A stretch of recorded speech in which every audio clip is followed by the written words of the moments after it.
অনুৰোধ জানালো।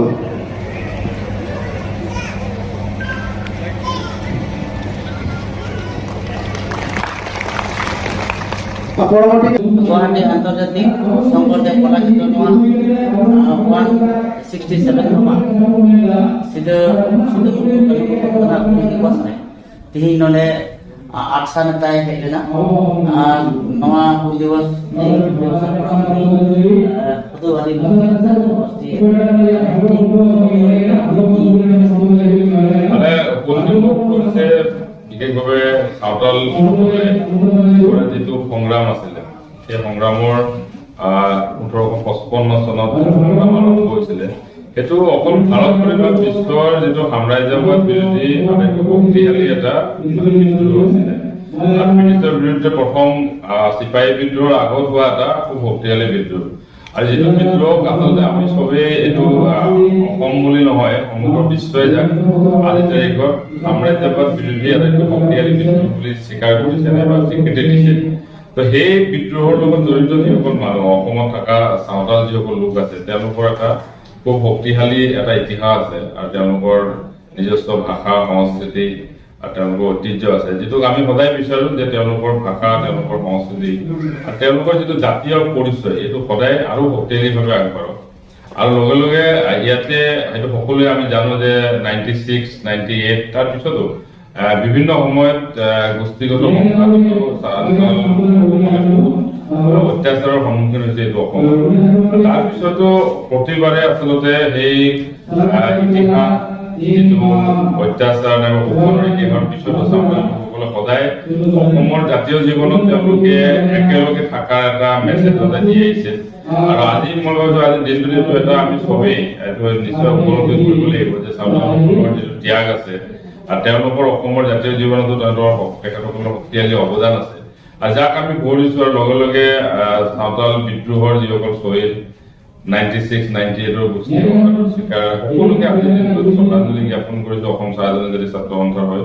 আৰু আমি চাওতালসকলৰ যিটো আত্মপৰিচয় সেইটো অক্ষুণ্ণ ৰাখি আমি একেলগে থাকিব বিচাৰো, ইউনাইটেডলি থাকিব বিচাৰো। এইটো কাৰণে কাৰণ আমি ইউনাইটেড থাকিলেহে আমি নিজেই এটা জাতি হিচাপে অসমত আমি ৰাজনৈতিকভাৱে সামাজিকভাৱে সাংস্কৃতিকভাৱে আমি জীয়াই থাকিব পাৰিম। যদি আমি ভাগ ভাগ হম তো আমাৰ ৰাজনৈতিক অধিকাৰ হেৰাব, আমাৰ জাতীয় পৰিচয় এদিন বিপন্ন হব। আৰু যাৰ কাৰণে মই ভাবো যে আমি নিজৰ আত্মপৰিচয় লগত ৰাখি আমি কিন্তু একেলগে থকাৰ এটা জাতি হিচাপে থকাৰ চাহ জনগোষ্ঠী হিচাপে হওক আদিবাসী হিচাপে হওক আমি কিন্তু ইউনাইটেড থকাৰ প্ৰয়োজন আছে। কাৰণ আমি ৰাজনৈতিক অধিকাৰ হেৰাইছো।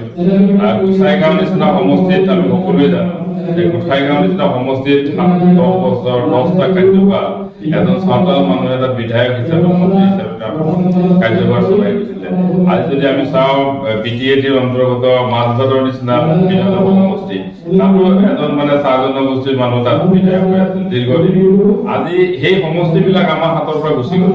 আৰু যাৰ কাৰণে ভৱিষ্যত দিনত আমি ৰাজনৈতিক অধিকাৰ হেৰাই যদি যাওঁ আমাৰ কিন্তু বহুত সমস্যাত আমি অসমত থাকিব লগা হৈ যাব। আৰু যাৰ কাৰণে মই ভাবো যে ৰাজনৈতিক অধিকাৰ আমি ল'বৰ কাৰণে আমি ইউনাইটেড হৈ থকাৰ দৰকাৰ আছে। আৰু যিটো হুল দিৱসত আফচাৰ ফালৰ পৰা আমি সকলোকে আহ্বান জনাম যে আমি ইউনাইটেডলি আগবাঢ়িব লাগিব আৰু ইউনাইটেডলি আগবাঢ়ি আমি নিজৰ জাতিৰ লগত অসমক আগবঢ়াই